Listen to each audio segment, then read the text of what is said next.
New 72 Radio, the voice, views, and visions of the collective.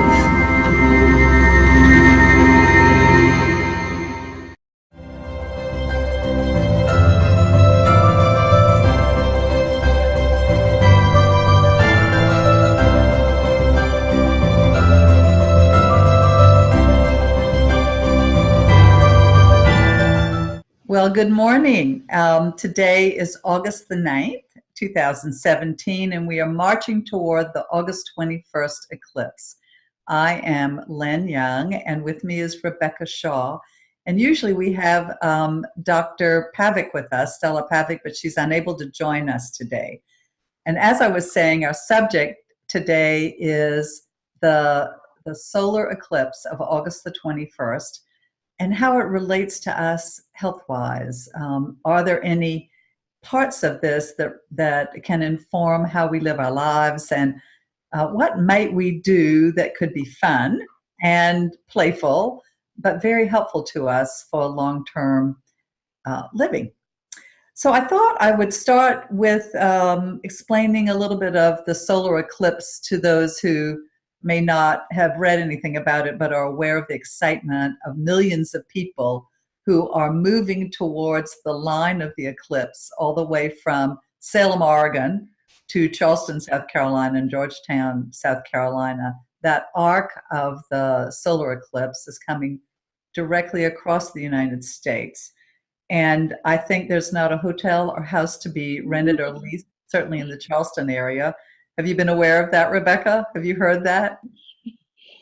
They're actually declaring states of emergency in all the cities where people are coming to see the eclipse because it's just so overwhelming, all the interest in this phenomenon. Well, there is such an interest, and that's one reason we wanted to spend our program today talking about it in relationship to our health, but maybe just our location health is a good thing too. So what is an eclipse? And well, not just a general eclipse, but a solar eclipse. And I looked it up to be a little more informed. It is the alignment of the sun, the earth, and the moon. And in this situation, it's when the moon moves between the earth and the sun and actually covers up the disk of the sun in what looks like a total coverage, but the moon is smaller than the sun. So there will be an outline of light that is still showing. And we'd like to alert you, if you're unaware of that, it's really important to have correct glasses to use if you're looking. And I even understand with that, there is some danger at looking directly at the eclipse. So please be informed about what is safe for your eyes and how you can look. And I know there are ways that NASA is informing everyone. You can probably go online and look up the August 21st, 2017 eclipse under NASA, and they will tell you how to be safely in the moment. The eclipse this time is a total eclipse, as I mentioned, and it's the first time the moon will cover the turn since about 1919 as a total eclipse. There have been other solar eclipses, but they've been partial. But I thought that I would address this month of August because we're in a time of eclipses. Yesterday and the day before was a lunar eclipse, so a partial eclipse of the moon. And we couldn't see it in the United States. It was really on the other side of the globe. And then we, of course, have the solar eclipse coming up on the 21st. Well, in looking into it, I understand that the lunar eclipse is a time for personal introspection, internal thinking. And how do you think about what you're doing in your life? Do you want to change what you're doing? How are you eating? Are you exercising? It's really an important time to give yourself a chance to look at, are there any changes you'd like to make? And I'm aware people are moving. I see moving vans everywhere. I do know that people are changing their eating habits.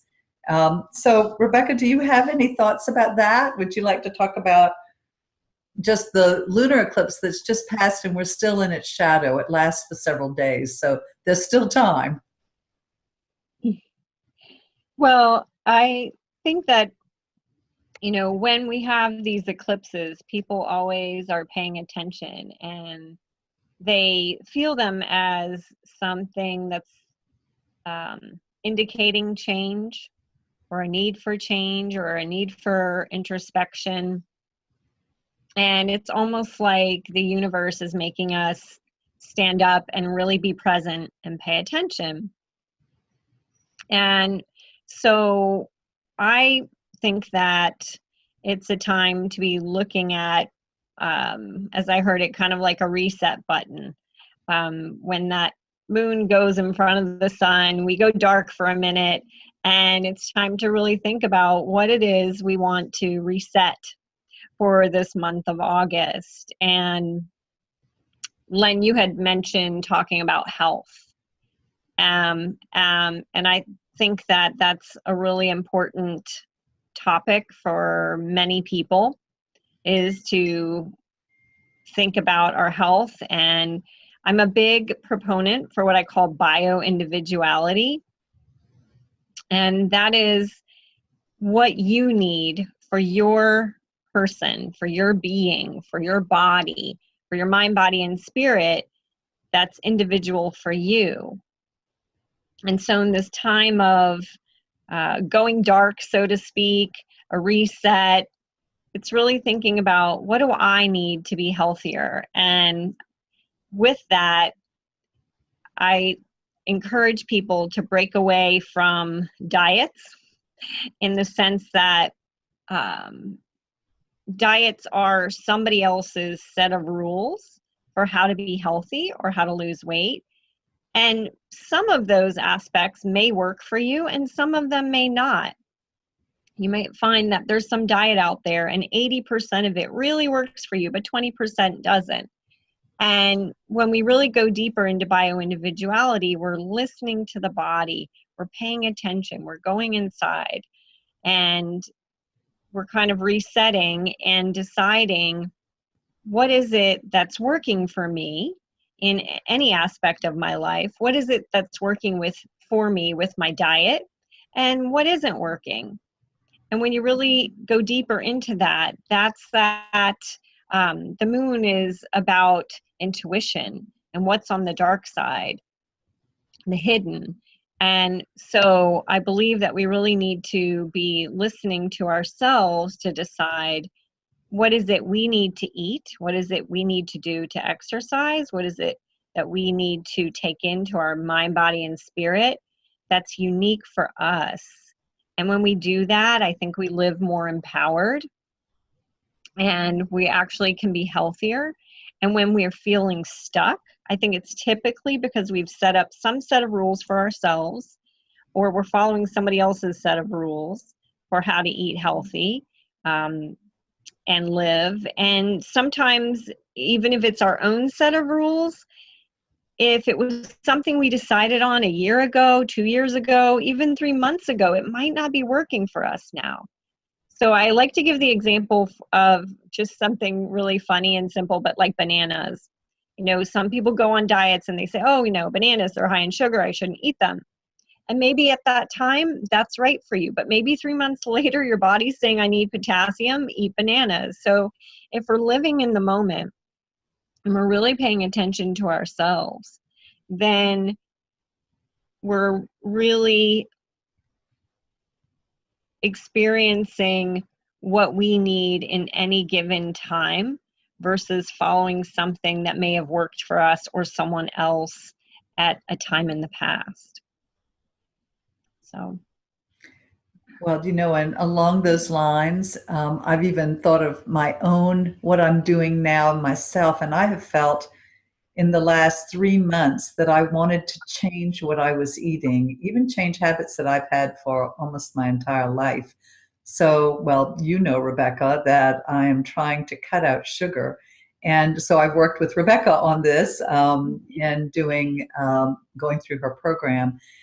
And it's been hugely helpful. I am not at all inclined to have the piece of cake I love. I have grown up loving cake and brownies, and it doesn't mean I haven't eaten them. I have eaten once or twice, or it's caused me even to have some cravings, which is interesting.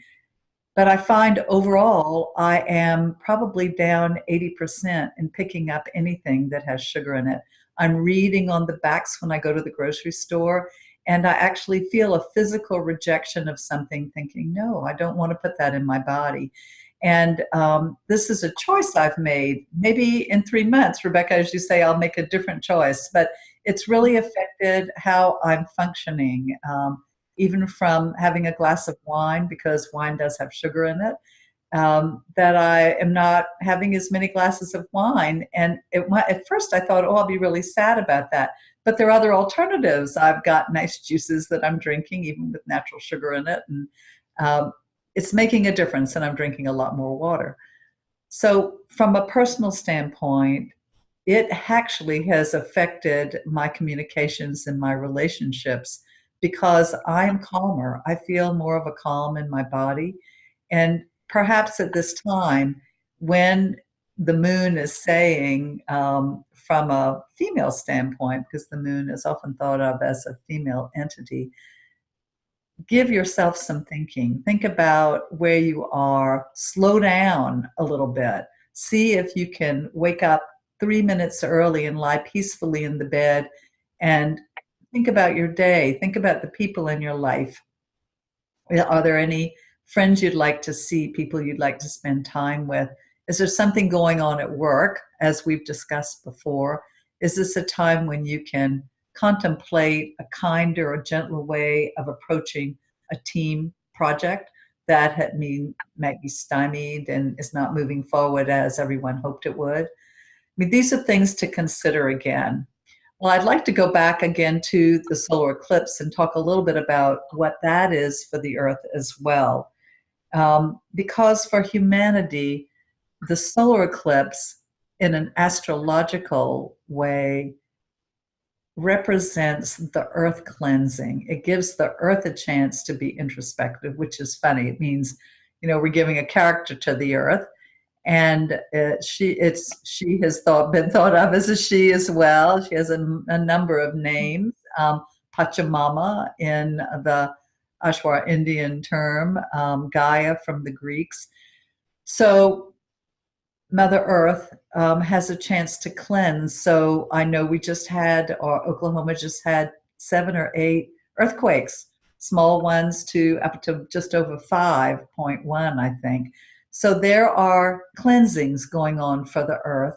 And in history, they have been able to see that these total eclipses are going to occur. I thought it was interesting that as far back as 2500 BCE, which is before the Common Era, the ancient Chinese could predict when these were coming.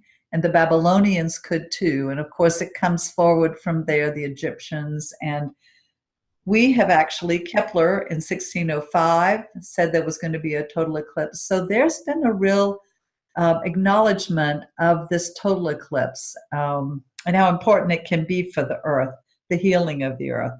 So I want to ask, so we can discuss it a little bit, what would this total eclipse mean for you? Because what happens is when the moon goes in front of the sun, there are shadows. There are pre-shadows, there are the soft, the dark shadows, and it can relate to us as humans as having several different aspects and complexities of who we are.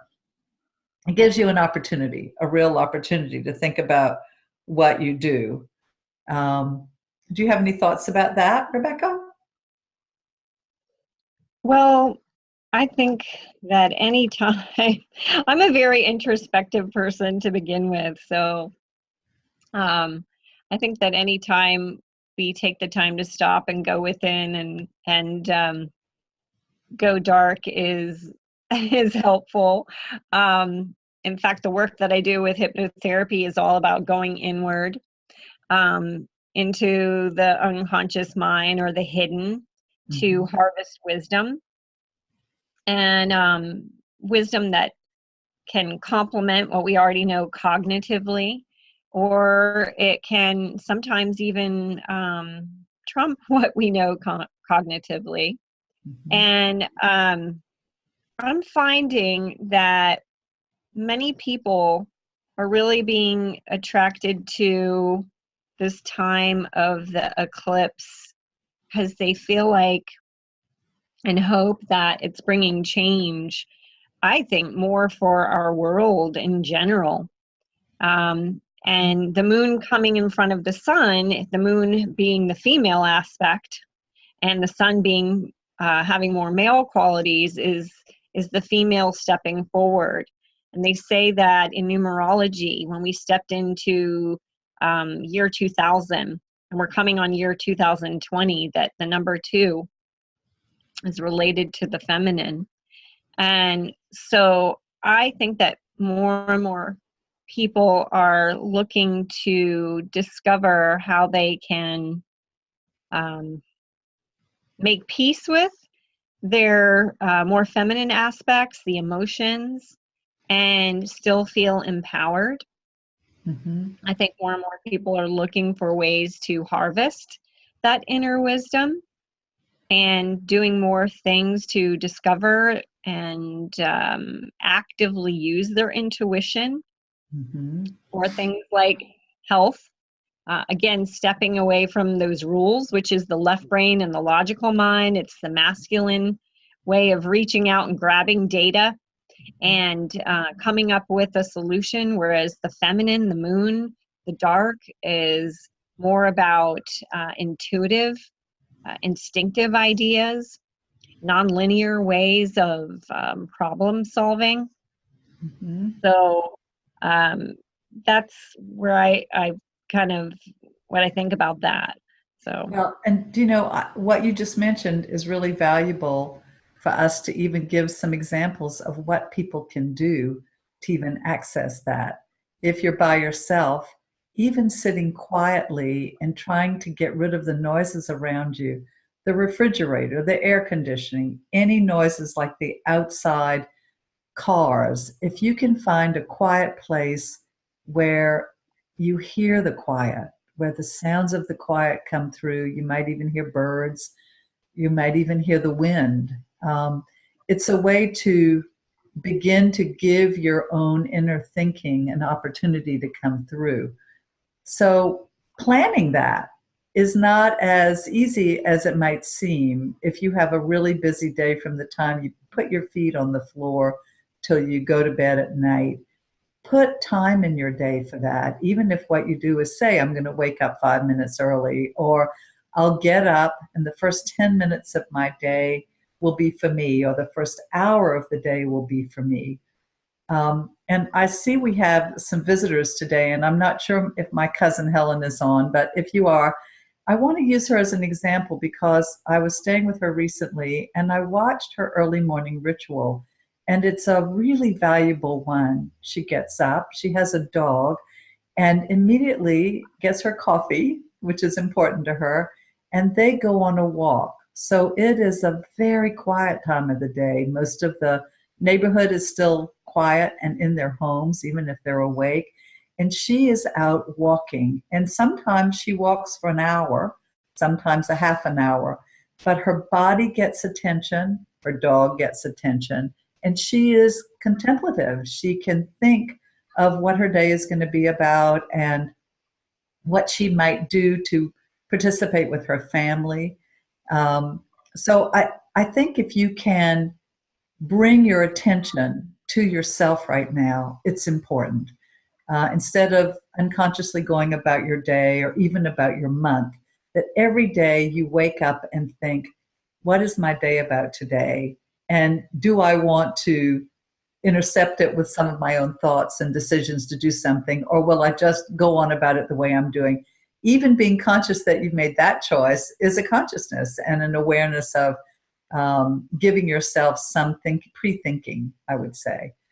But I wonder too, Rebecca, if we would talk a little bit about our children and how we might interact with them during this time, because in some cultures and in history, these total eclipses have brought a lot of fear because it goes dark in the middle of the day. So for instance, in Charleston, the eclipse, I think, is at 2:46 or something like that in the afternoon. So for 75 minutes before to 75 minutes afterwards, the sun starts to set for us in some ways, and it will be dark. And that can be very scary if people don't understand what they're experiencing and bring on fear. So, how do we talk with our children about being aware of themselves? I know that your children may be in school unless school is closing. In some cities, they are closing school for the day so that it can be a learning experience, and schools are actually focusing on it to make it a learning experience. So, I did just come from a visit with my daughter, and I took her glasses, and we talked about it a good bit over the weekend. Have you had a chance to talk with your children about the eclipse and how it might make a difference in their lives? Well, I have a 15-year-old and a soon-to-be 17-year-old, and what's really cool is the school district is closed on the 21st. I'd like to assume they did that for scientific study reasons, but it could be because they know that this town is really going to be crazy for this event. Now, I don't get the impression that many teenagers have really been focusing on this, but I think that as parents, it's an event that you rarely ever get to see, if at all. So we are going to be taking the whole family.